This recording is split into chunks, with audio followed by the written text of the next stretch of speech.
back to the channel, and today my guest is two-time Nightfall Pacific champion, Stephen Magnus. Hey.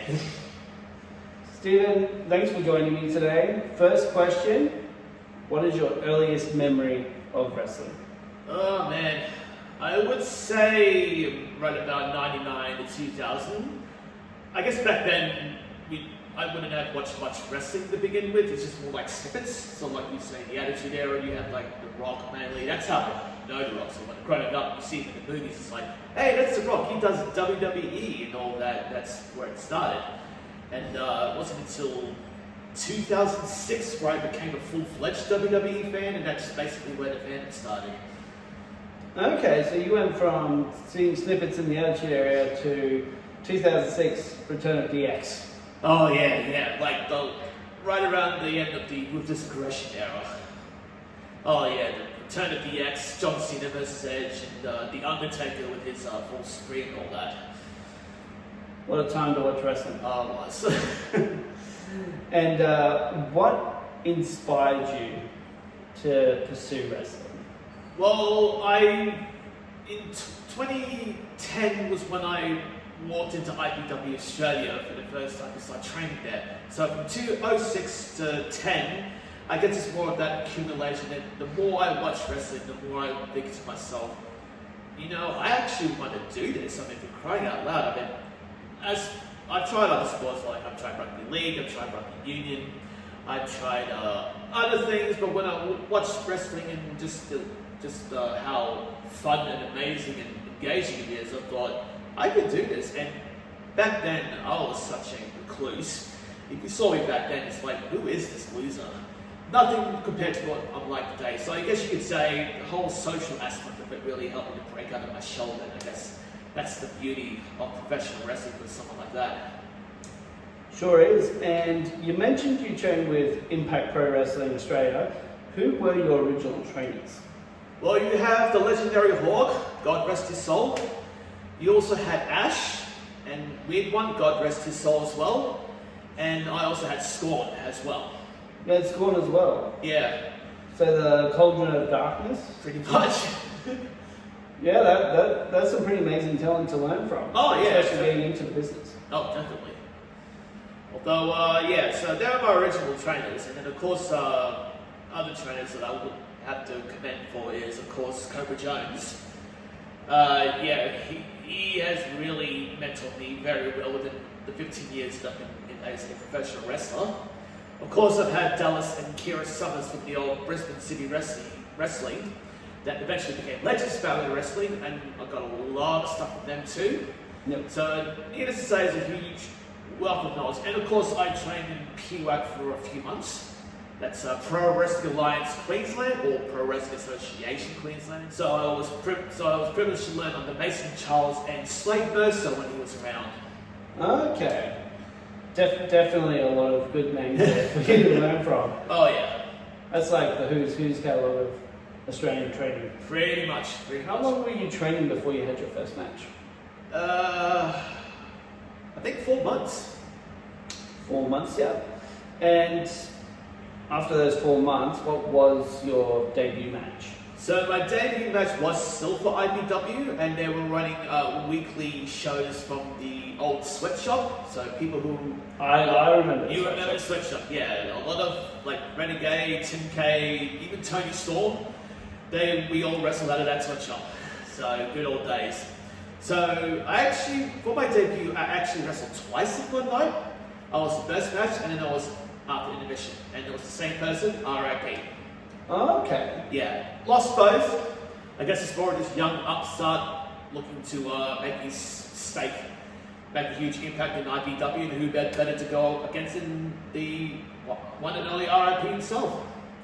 Yeah, and to do it twice in one night? Twice in one night. What other debut could say that? I mean, who says they debut twice against the same person and pull double duty on the same night? Even back then, I was working it. Let's get on to what I believe is your first rivalry in the business. It's against Poison. Actually, it's against Slam and Sam Richards. Oh, okay. Yeah, so you could say we go way back, and he's still around. So yeah, so our first match was a one-on-one, and that happened to be my second ever show in the sweatshop. He beat me, of course. Second match was in National PCYC, but it also included Wolfman. Yep. That's going back. Oh jeez, I'm getting old here. That was a triple threat, and of course I lost. I was kind of thrown into the fray. And then the third match was the table smash. Okay. I won that. I put him through a table with a top rope splash. That was back in the days when I had this Lady Gaga face. Okay. Yeah. Climbed the turnbuckle. I was born this way, baby, and splash. You got concussed too. Yep. Well, wrestling's not easy. No, it's not easy. But Poison. Yeah, we had our trilogy of matches. He first was a submission match, which he won, which is very hard to believe these days if I were to tell you I lost a submission match. Even stepped on my groin afterwards, just for good measure. The second match was your traditional one-on-one match. I won by the skin of my teeth. He ended up challenging me for the third time, and it was a lumberjack match. Okay, lumberjack match for the Yeah, I got obliterated by Poison in that match, and with all the lumberjacks outside, I was getting. Well, the whole point of a lumberjack match is to enforce and keep the opponents in the ring. They decided that they were going to beat the living heck out of me, and Scorn, God bless his soul, decides to chop me on my lower back 2 times, very huge times, and I would literally be bleeding. I guess I would believe that. Oh, it's Scorn's not a small individual. No. So, get thrown back in, I get thrown out again, and my mother's in the audience. 7 wrestlers are beating on me on the outside, and she stands up and bulldozes through all of them. Your mother bulldozes through all the wrestlers. Yes. No joke, she is a Samoan. So that would make me half Samoan, so you understand why it's such a hard head. Yep.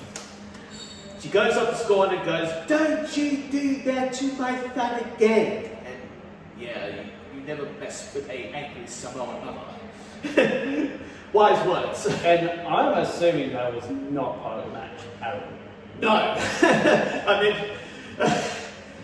yeah, I had to sit down with my mother and have a chat with her. Fortunately, she's good these days. I bring her to wrestling shows, and of course she has all the fun. She knows the whole shtick, and so she just sits there and just enjoys it.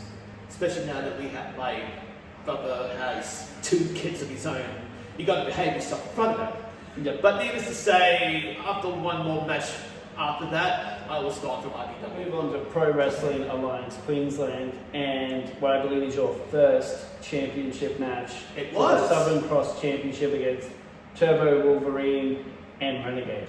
Okay. Funny you should mention this. Just before this, it was the debut show of NCPW in Port Macquarie. The N and the C got changed so many times. First it was North Coast, and then it became National Championship, and gosh, depending on who owned it at the time. But yeah, very first NCPW show in Port Macquarie, and it actually meant a lot to me because I actually grew up there. The 3 of us were in a triple threat, and then we were the opening act, opening match. I won that. I won with a sharpshooter on Renegade. Okay. Very big moments, very big moments. And then I got attacked afterwards. I got saved by Abaddon? Yeah, Abaddon. No, I say that 5 times. So yeah, so that was a big moment for me. And when I was signing up, I said, "Hey, I'm from Macquarie, hit me up, sure." And the rest is history. So you could wrestle for the very first NCPW show, and I also wrestled for the last show in NCPW history. And that was 2 years ago, wasn't it? That was 2 years ago. So not many people would say that. I mean, that's a pretty long time to spend with one thing. Definitely. But with PWAQ, Southern Cross Championship, yeah, it was amazing that we ended up in the ring together again. I wouldn't say it was as good as the first one, but I still enjoyed it nevertheless. Of course, it was high stakes, and this was my first championship match. I didn't realize it until you brought it up. But yeah, Renegade got the better of me and Mystery back then, so yeah, props to him. And for the record, Mystery back then Turbo Wolverine, as it was. First it was Mystery, then it was Turbo Wolverine, then it became Turbo Wolf for copyright reasons, you can tell. And now we have Tim K, bulked up to oblivion, and now we love it for it. Yeah, one of the staples of Queensland wrestling. After your career and working multiple promotions, you've come face to face and shared multiple locker rooms with certain wrestlers. And I know we talked about him earlier, but I feel like there's a bit more to Slam and Sam. Yeah, so you could say we wrestle all over the place, even cross paths down in NCPW, so across 2 states. I mean, having someone like that as a rival for a prolonged period of time, I mean, that's something to write home about, because I've wrestled him. I even wrestled him in BCW even. I mean, heck, we even tagged together at one point for NCPW. Would you believe that? I would believe that. No, but look, we've had our differences, we get into fights, we win, I win one, he wins one, and we both suck each other around. But look, props to Slam and Sam Riches, which he wants to go by now. The man is an absolute legend of Queensland wrestling. I mean, if you look at the top 20% of most matches in this country alone, he's up there. Well, you know what? Speaking of Slam and Sam, he was the person that eliminated me in my debut match. Oh man, well at least you can say you went down to a worthy The opponent. next person I'm going to bring up, don't want it to be too much of a sore subject, but Kobra Jones. Oh man, I knew this was coming. And it's only recent too. I mean, they just fought him last Nightfall Deception Day show for the Pacific Championship. In that triple threat, yep. Yeah, but going back to 2012, that was my first encounter with Kobra. So a long time, and this was in PWAQ too. Literally had a match with him one Sunday. The promoter back then was trying so many different things, and I had the unfortunate encounter with Kobra then. Needless to say, I got his world famous chops, his spinning mist, and the vertebraker. So you got the whole moveset. I got the whole moveset. And you don't really see the vertebraker much these days because, needless to say, it's a dangerous move, depending on what happens. So yeah, you can say I took all that crap. And in all the encounters that me and Kobra had, I've yet to beat him once. Yeah. My mentor, and I can't beat him. So the student has not yet become the teacher. No, I mean, it's basically rolling with my instructors in Brazilian Jiu-jitsu when I just can't do a damn thing. So if you two were to get back in the ring, this would be what, 13-year story? 13 years in the making, I guess. And while we covered NCPW and BCW, here's the other worthy rival I crossed paths with. Back then he was known as Lee Winston, or Weinstein, or Winstone. These days he's known as Josh Cable. Yes. Oh man, first cross paths with him at BCW or LDW. We've had a match there, and I give him crap, he gave me crap. I make fun of his character back then. This isn't justice. Say that to his face and he'll cringe. I fought him in NCPW. I remember because back in BCW I interviewed him as Chris Addis. And he used that to close out the interview that night. He'll look back on that with disgust, I'll tell you that. So yeah, wrestled him in NCPW as well. Even faced him in Nightfall. I think it was my second ever match. It was a tournament for the vacant Pacific Championship at the time. I'm amazed that when I first debuted in Nightfall, my initial debut focused on that very title, believe it or not. So you can almost say it's fate. Yeah, coming into the tournament there and then going on to be a 2-time champion. Yes. And for all purposes and all that, I like Josh Campbell. He's a great guy. And with all the problems that he's had over the years, I always wish him well. So you can never say I don't like the guy. I can respect him. Now, you've been talking about rivals, and you have failed to mention the one person that everyone is screaming at me to talk about, and you haven't mentioned that person. Would you like to clarify who we are talking about? Harper Sky. There we go. Don't say I think about the public.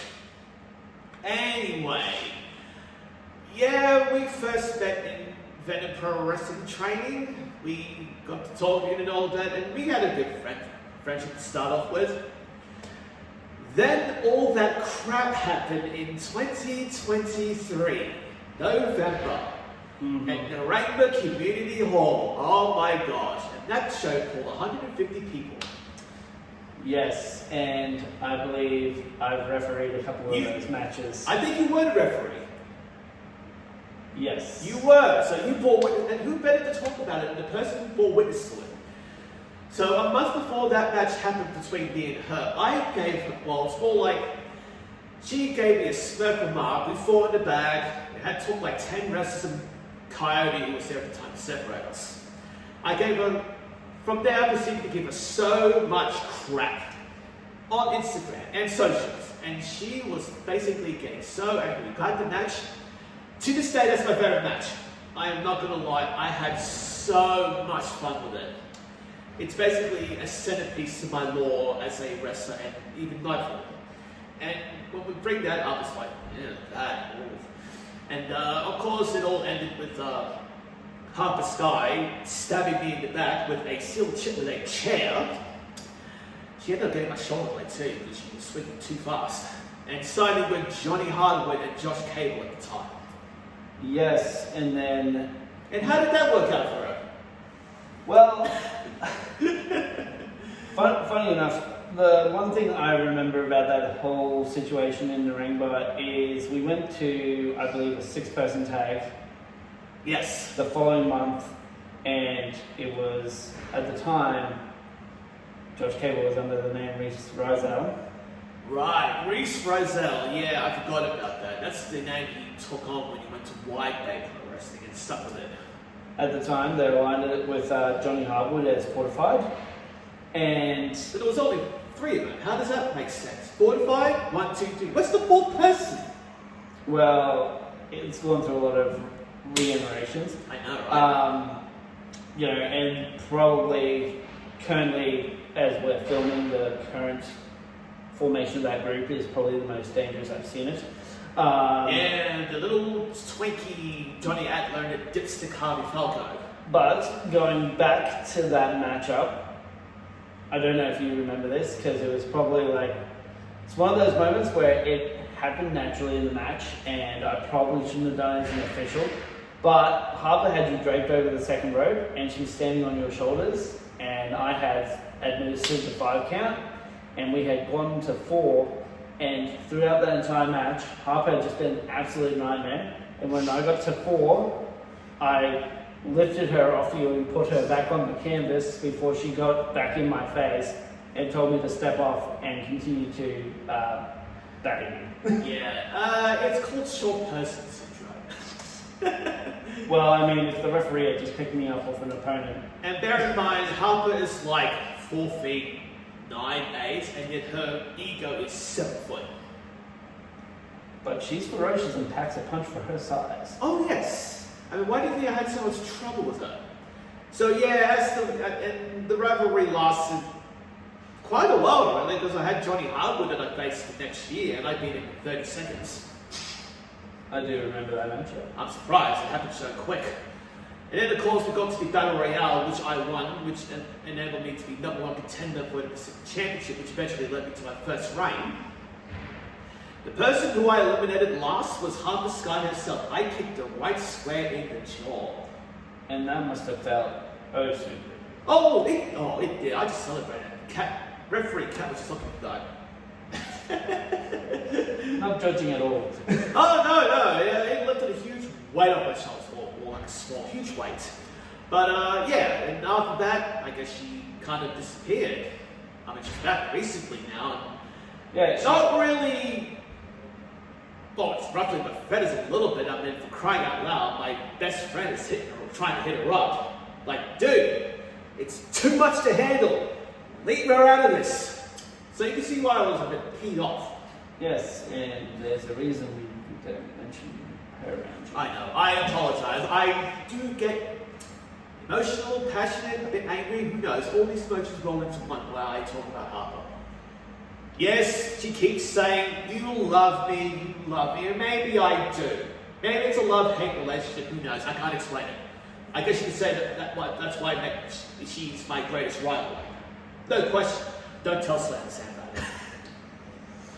Well, all I'm saying is maybe 3-way match between you, Harper and Slam. Oh. More like Harper Sky slamming sandwiches, Josh Cable, and Kobra Jones in a fatal 4-way. When it gets to Brisbane City Wrestling, and when you talk about that particular federation, there's one match that comes to mind because it's like a first ever and it has not been duplicated since. Talking about the 3 rings, Fields of Destruction, 40-man. Oh my god, oh yeah. For starters, we are definitely not doing that again. Setting up and dismantling 3 rings at one venue, screw that. Why is this a PG show? I don't know. But yeah, I was in it. Oh my gosh. Yeah, we were actually in the same match. Actually, you were in the match, I remember. But wait a minute, again, yeah. So we had 3 rings: the AWA ring, our ring, the BCW ring.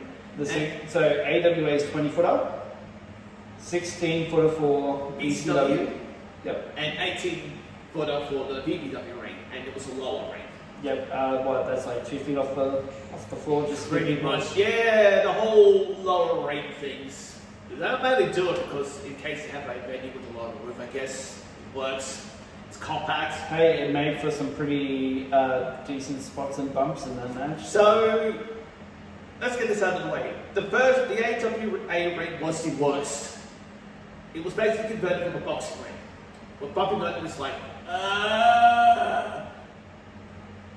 It's also the very ring that Hulk Hogan did his tour. Hulk Hogan did his tour. Austin Aries was the one that he said that this ring is a piece of S, something like that. Oh, he was right about that. Even Tim K got injured in that ring too, loads of times. It's stiff.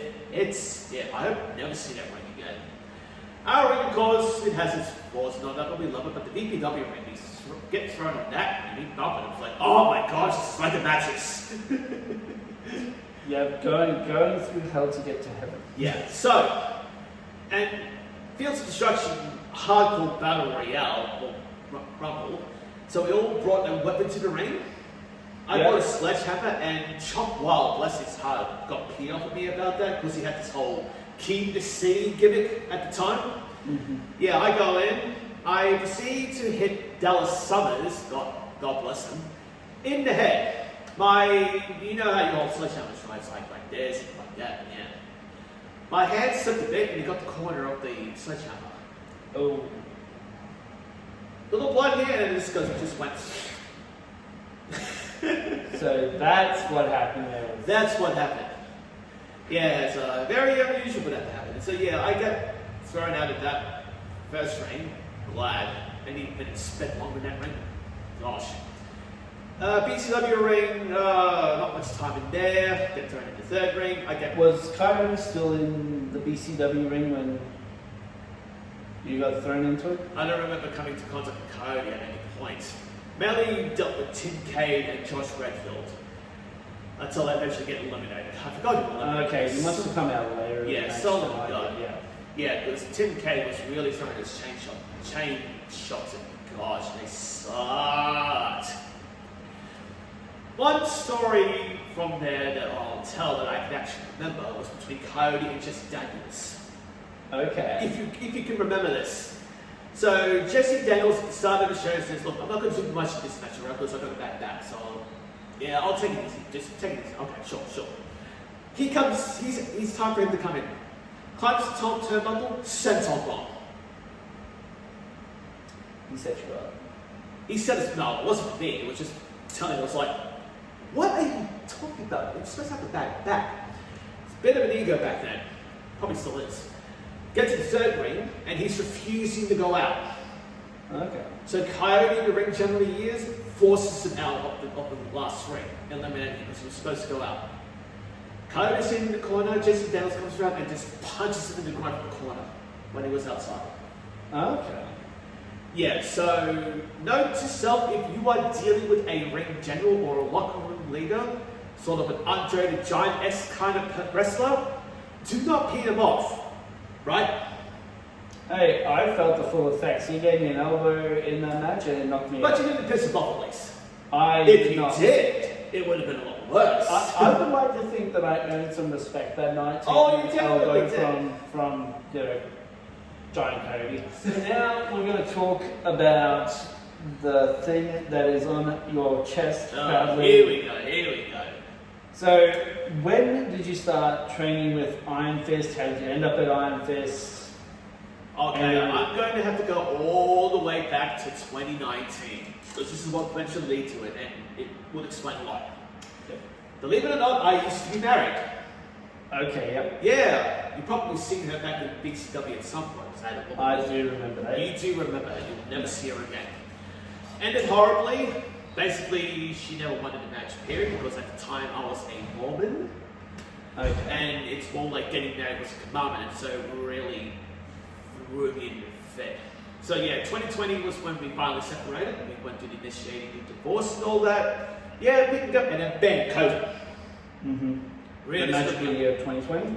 Yeah, less we say about that year, the better. But there's some light to it. So in November of 2020, I walked for the first time into Brisbane Fitness Empire, which is owned and operated by Crystal. That's the woman that you see in the wrestling videos that's posted about me. That's her. Yes, okay, yep. That's how our relationship came to me. So this is why I'm starting back there. So I start there, and I'm there for like 8 months. Initially, I do all the training for kickboxing and all that, and Muay Thai. Mm-hmm. In July 2021, I moved to Upper Mount Gravatt, and as I was looking online, and at that point I was thinking to myself, I really need to try some grappling art, just for the sake of improving my pro wrestling skills somehow. And so I got Brazilian Jiu-jitsu. That's an idea. I mean, that's well received in UFC and in the world of MMA and all that. So I looked around. First thing, the name that popped up online, Iron Fist. So I had my very first Jiu-jitsu class on the 10th of July in 2021. I actually remember the day. It's literally a momentous occasion for me that I had to celebrate. And as of now, I've been there for 4 years and 4 months. Yeah. And from where you were when I saw you in BCW, like physically? Oh to my where you are gosh. now? So that's another thing I should add to my character change. So 2021 as well was a momentous year for me in terms of changes. I finally decided to leave Mormonism for good, and I switched to Catholicism. Okay. Now, of course, everyone has their opinions of religion and everything, but for me, that path that I took really gave me a spine and conviction. It's more like, where is this coming from? And then I go to Iron Fist and I start Brazilian Jiu-Jitsu, and that basically gave me all the confidence in the world. And of course, it led to my crazy antics of a character that you see before you. I mean, it even had Johnny Harwood say at one point, like, you went and did Brazilian Jiu-Jitsu and then you became awesome. That was basically it. So yeah, and this is at the point where I was on a sabbatical at the time from wrestling. I started getting back into wrestling 2022. Cobra asked me to do a battle royale for VPW. Probably the first and only time I've ever done a VPW show, believe it or not. It's not a cage match because, yeah, we all get buried in the fray. But, yeah, but literally first time back in a ring doing an actual show and all that. And literally the drive back home, I thought to myself, that was the first time I've ever had so much fun in a wrestling show. And I'm thinking to myself, what have I been doing all these years? And so yeah, back when I was a Mormon, I was going through so much depression, and my anxiety was through the roof. I was such a recluse. I had wrestling as a means to try and get to break out of it, as I said before. People in the Mormon church tried to stop me from wrestling, believe it or not. And it really has screwed up my first 10 years. I mean, look, if I could go back in time and change things for the better, I would tell my 20-year-old self to leave. Put yourself first, put your dreams first. Everything else will sort itself out, but get out of it. You know, I think that's an important thing because in this business, it's not only physical, it's mental. Yeah. And sometimes it's not even what's happening within the industry, it's what's happening around you in your personal life. Yeah. That's that mental struggle. Yeah, and trust me when I was saying this, I was struggling so much mentally. Yeah, I had my physical ailments and my health wasn't so great back then because of the massive amount of weight I used to be. I used to be 140, believe it or not. 140 kilograms. I weigh 92 now. I actually got down to 82 once. But but I guess with my career, it's more about highlighting the adversity that I struggled to combat with to get to where I am today. Because I can literally say the last 3 years, even with Nightfall, could literally be the best period of my wrestling career in terms of everything. And you can even say for yourself, the work that I'm putting up in Nightfall is nothing short of amazing. Like, 15 years ago, if you told me I would be doing that, I can tell you you're crazy, not what I'm like now. Yeah. So you can say Christianity and Brazilian Jiu-jitsu played a huge part in really getting me out of that space that I'm trapped in for a long time.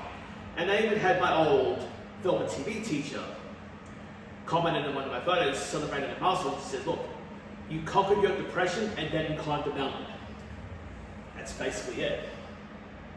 And help build a company. And help build a company. Oh gosh. Yeah, even people were saying, even with all the videos that I'm doing, it's like, gosh, like, you're really pumping up these videos. Yeah, wouldn't have been able to do that 10 years ago because I was so camera shy. Yeah. And I'm able to have someone being in there with me. It's like talking with someone, a conversation with. And I'm very close to Crystal, mind you. I mean, gosh, I've been known her for 5 years and we're basically tight like this now. I would call her another best friend of mine. I'd say that. I'm getting emotional when I'm talking about this, but yeah. So, needless to say, it's been a huge mountain for me to climb. I'm glad to be where I'm at today. And what are some of your achievements that you've achieved in Jiu-Jitsu? Well, I started competing in 2023. Mm-hmm. Actually, 2020. Yeah, 2022. It's only like one comp a year for like that year and the next year. 2024 was when things really picked up. I did my first graphic industries competition in 2024 around April, I think. Yeah, April. Turns out I'm not good at no-gi, let's face facts, but in gi, I won my very first match and gold medal. So I'm a graphic industries champion, and it was an open weight. And then I won bronze in my weighting division. I think I was 84 at the time. Another interesting story from there. Did my 4 matches, lost 2, won the second 2. All right, I'm done. I'm going to get undressed and get prepped for no-gi. Yeah, let's go. I hear on the intercom, Stephen Magnus and Matt too. I'm like, oh crap! Gotta get my gi on, gotta crop up. Hey, sorry, I'm late. You forgot my mouth guard. Turns out it was for the bronze medal. Oh, okay. And I won. So yeah, I walked on like a complete utter goofball, and I walked out with bronze medal. Don't say things that Jiu-Jitsu can be entertaining. Also the same year, I did another graphics industry event in July, a week before the States competition. Won 2 silvers in that one. Sorry. No, you're all good. Yeah. States, which is the State Queensland Championships, won silver in my weighted division, and in the open weight division, I won gold. So I am a state champion. Not many people can say that, and that's a huge achievement. I mean, the affiliate gym that we are affiliated with, called Southside Brazilian Jiu-Jitsu, they take states so seriously. So for me to win that speaks volumes of where you are as a competitor. And I got promoted to blue belt afterwards. Well, big milestone. I can basically tell what it is. So, last year in 2024, you win your first ever championship in professional wrestling. You know, that It took complete me change. 14 years to do it. Yeah, and it's all due to that complete change in mindset and lifestyle.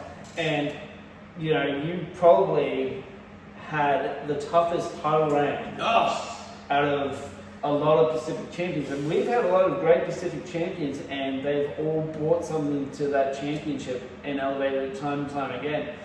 But besides the constant multi-man matches in which you were more victorious than not, And, you know, your latest title reign played a pivotal role into where Nightfall Wrestling is now.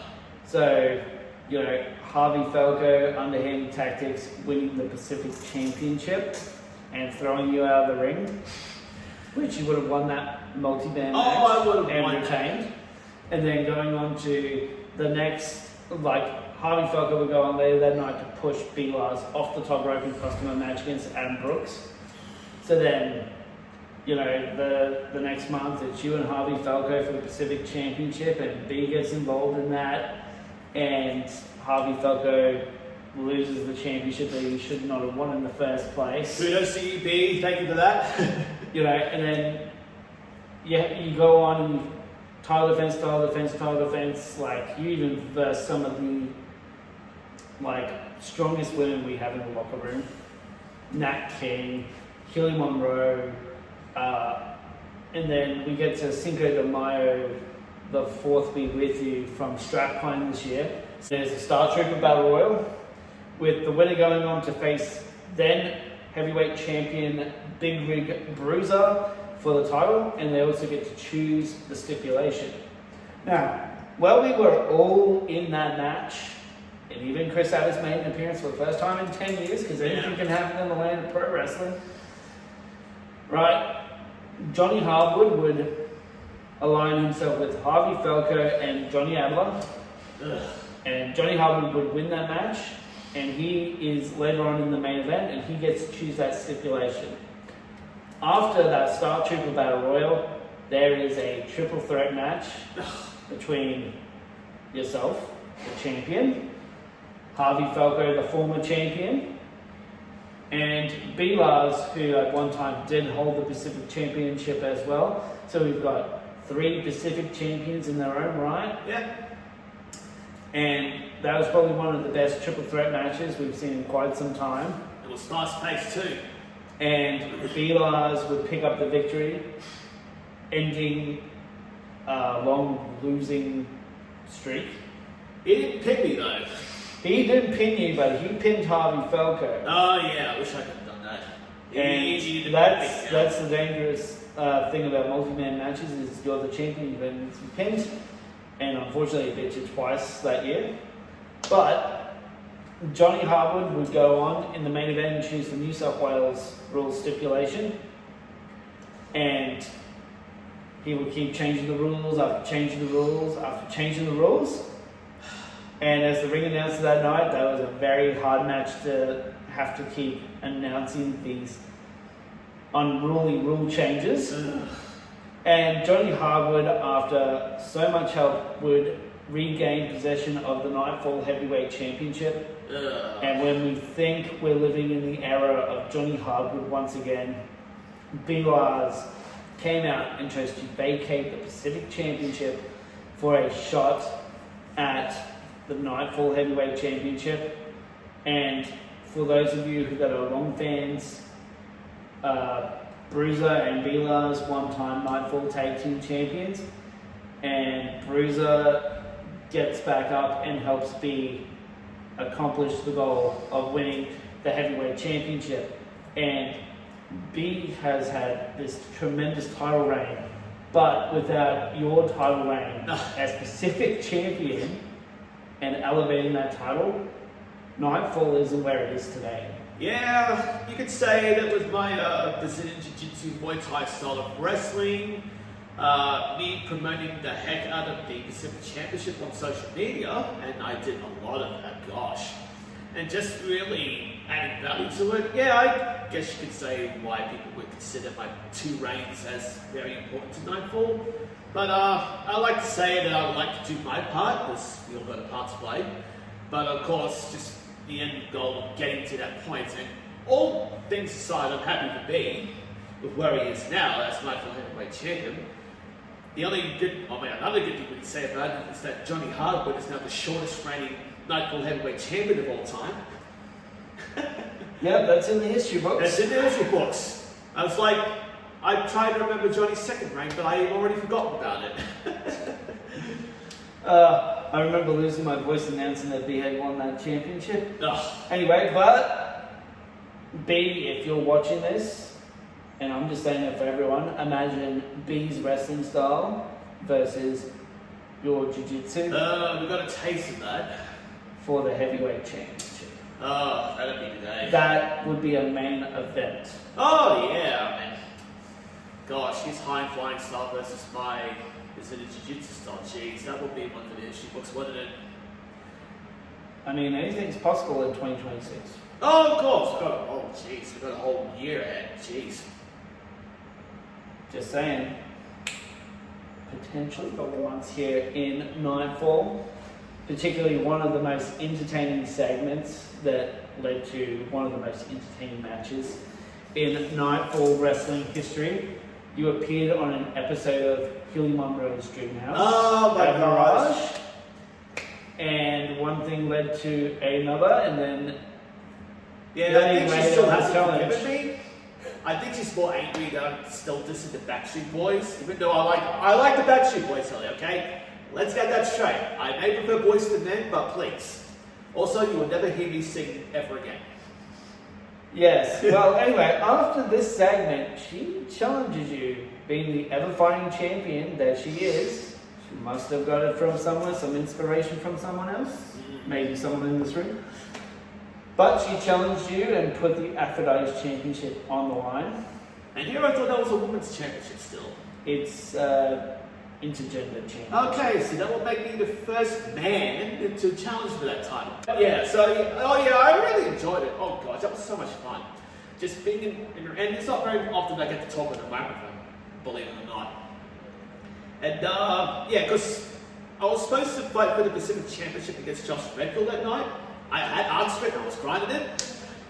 But I had states this year, the state championship for the Jiu-Jitsu, and they said, look, we don't want to put you in anything serious, so we'll back up. And I'm like, why? Okay, I'll come tonight. It's like, what am I doing? Oh, you're doing the Dream House segment with Hilly. I'm great. I understand. Talk to people. I love people, but I'm so introverted. That's one of those things where you're given something, but then it turns to gold. But all in all, it was a fun experience. Just sad to see Hilly get spewed at by Sid Parker afterwards. Sid Parker, I said this on Breaking News. Bad Sid Parker. You don't do that. Oh man. And she got spewed on again the next show. Come on. At some point, Hilly's a national treasure. We go to Port Macquarie and Nightfall Wrestling is making their debut. It's Wrestling Reborn at the Indoor Sports Arena. And you win a main event qualifying match against Jack Razor. Well, Jack Razor never showed up. Okay. Why? But I eventually got J.D. Wilson. Gosh, we go way back. Although he been out of the game for a while after NCPW closed, and this was basically... I believe Jack Razor was out with an injury. Yes, he got injured before then. So yeah, I beat J.D. Wilson. He ended up F5ing me afterwards and really did my shoulder in. Okay. Damn it. So yeah, I went into the main event match with a very bad shoulder. So you think in Jiu-Jitsu it's more like, you have an injury, look, just take some time off, it's okay, you don't have to train, and there's always the next comp. When it comes to professional wrestling, who cares about injuries? Yeah. I mean, even after all that happened, I had 3 weeks until I had the actual rematch for the Pacific Championship against Josh Redfield, and I had to rehab the heck out of this shoulder because I wasn't going to miss it. That was a triple threat. It ended up being a triple threat with Cobra. Damn you, Cobra, stop messing crap up. So at this point, would you say that triple threats and fatal four-ways and any number of opponents is almost like your match specialty? With the style I have now, it doesn't work well with multi-man matches. Imagine me trying to do jiu-jitsu on someone in the ring and then all the other competitors come in and just stop the heck out of me. Exactly. That is true, and I don't know if you want to hear this figure, but in total throughout your career, you have been a part of 16 triple threat / fatal four-way matches. Yeah, not a fan of them. I prefer singles matches. End these interviews by asking if you have a dream opponent and a dream stipulation. Okay. Including past? can be anyone in the wrestling world, whether they're still here or whether they're not. Well, if we were to factor in past wrestlers, The Undertaker for sure. 2007 to 2010 version. Absolute peak. And yeah, definitely Hell in a Cell. Me as I am now versus 2007, perfect. Oh gosh. But when we're talking about present only, I'd have to say Tony Storm. Tony Storm? Tony Storm. I mean, Well, you do have that history with IPW and the sweatshop. yeah, when she was 14 years old, that's when we first met her, and she's gone on to bigger and better things. But when to work a match stipulation with what she's like now, oh gosh. WrestleMania 13. Oh, a backlot brawl. A Hollywood backlot brawl. Mm-hmm. A green screen, lights, cameras, catering. Oh, you got that. Food, at least. A white bunker. Someone who looks like Cecil DeMille. I'm ready for my close-ups. I mean, imagine the arch villain versus the hero, the star of the show. Oh gosh, she'll ham it up too. I'll probably ham it up just for her sake. In all seriousness, though, if you do see this Tony Storm, like, that is, how do you say it? Money.